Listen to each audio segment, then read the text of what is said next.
નમસ્કાર, જોઈએ દૂરદર્શન સમાચાર. કેન્દ્રીય ગૃહમંત્રી રાજનાથસિંહે કહ્યું છે કે ગુજરાતની સરહદ છે તેવા ત્રિપુરા, પશ્ચિમ બંગાળ અને પંજાબ આ 4 રાજ્યોની બોર્ડર પર લેસર બીમ લગાવાશે તેમજ ઉચ્ચ ટેકનોલોજીયુક્ત પાયલટ પ્રોજેક્ટ હેઠળ આવરી લેવાશે.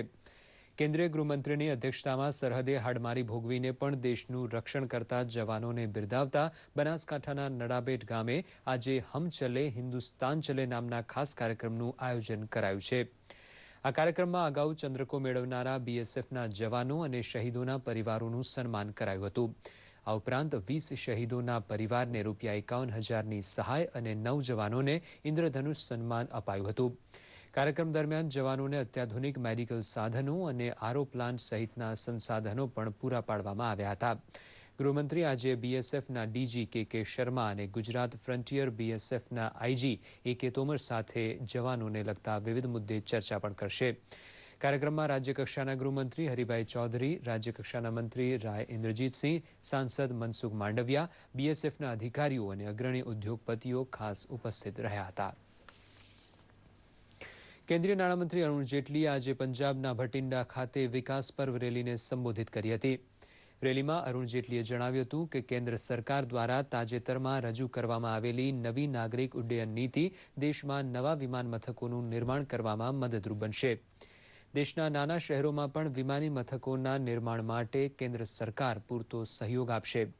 આ ઉપરાંત જેટલીએ ભટિંડામાં મેડિકલ ક્ષેત્રની એમ્સ જેવી પ્રતિષ્ઠિત સંસ્થાની સ્થાપના માટે કેન્દ્ર સરકાર નાણાકીય ફાળવણી કરશે તેમ જણાવ્યું હતું. આગામી 24 જૂનના રોજ દક્ષિણ કોરિયાના સિયોલ ખાતે પરમાણુ આપૂર્તિ કરતા સમુદ્ર દેશોની બેઠક મળવાની છે. ત્યારે આ પહેલા એનએસજીમાં ભારત દ્વારા ચીનનું સમર્થન પ્રાપ્ત કરવા માટે પ્રયત્ન કરવામાં આવી રહ્યા છે.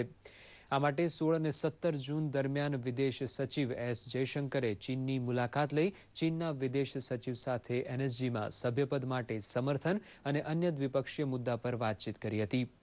એનએસજીમાં ભારતને સભ્યપદ મળે તે માટે ચીન સતત વિરોધ કરી રહ્યું છે, જ્યારે બીજી તરફ અમેરિકાએ ભારતને સમર્થન જાહેર કરી એનએસજીના 48 દેશોને ભારતને સમર્થન આપવા અપીલ કરી હતી. રશિયાએ પણ એનએસજીમાં ભારતને સભ્યપદ અપાવવા સમર્થન જાહેર કર્યું છે. કેન્દ્રીય માનવ સંસાધન વિકાસ મંત્રી સ્મૃતિ ઈરાનીએ જણાવ્યું છે કે શૈક્ષણિક સત્ર 2016-2017માં સરકારે દેશની 6 યુનિવર્સિટીમાં યોગ વિભાગ શરૂ કરવાનો નિર્ણય લીધો છે. દિલ્હીમાં યોગ અંગેના રાષ્ટ્રીય સેમિનારમાં તેમણે જણાવ્યું હતું કે સરકારનો લક્ષ્યાંક આગામી શૈક્ષણિક સત્ર સુધીમાં વધુ 20 યુનિવર્સિટીમાં યોગ વિભાગ ખોલવાનો છે. રાજપીપળા ખાતે આકાર પામી રહેલી વિશ્વની સૌથી ઊંચી પ્રતિમા સ્ટેચ્યુ ઓફ યુનિટીને જોડતા રોડને 4 માર્ગીય કરવાના અંદાજે ₹525 કરોડના કામોનું રાજ્યના મંત્રી શ્રી નીતિન પટેલના હસ્તે ખાતમુહૂર્ત કરાયું હતું.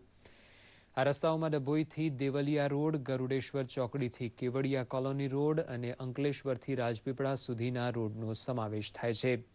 રાજપીપળા ખાતે યોજાયેલા સમારોહમાં તેમણે જણાવ્યું હતું કે સ્ટેચ્યુ ઓફ યુનિટીનું નિર્માણ કાર્ય પૂરું થયા બાદ નર્મદા જિલ્લો માત્ર દેશમાં જ નહીં વિદેશમાં પણ મોખરાનું સ્થાન ધરાવશે. આ પ્રસંગે ગુજરાત વિધાનસભાના અધ્યક્ષ ગણપત વસાવા, સાંસદ રામસિંહ રાઠવા, ધારાસભ્યો શબ્દશરણ તડવી અને મોતીસિંહ વસાવા ઉપરાંત પ્રજાજનો મોટી સંખ્યામાં ઉપસ્થિત રહ્યા હતા. જામનગર ખાતે મધ્યમ અને ગરીબ વર્ગના અભ્યાસ કરતા બાળકો શિક્ષણથી વંચિત ન રહે તેવા ઉમદા હેતુથી જામનગરના ધારાસભ્ય ધર્મેન્દ્રસિંહ જાડેજા દ્વારા વિનામૂલ્યે નોટબુકનું વિતરણ કરવામાં આવી રહ્યું છે. નોટબુક વિતરણ કાર્યક્રમમાં મોટી સંખ્યામાં બાળકો તથા વાલીઓ ઉપસ્થિત રહ્યા હતા. આ ઉપરાંત ધારાસભ્ય ધર્મેન્દ્રસિંહે પોતાના મતવિસ્તારના નાગરિકોને રૂબરૂ મળીને તેમની સમસ્યાઓ વિશે માહિતી મેળવી તેનું નિરાકરણ લાવવા હૈયાધારણ આપી હતી.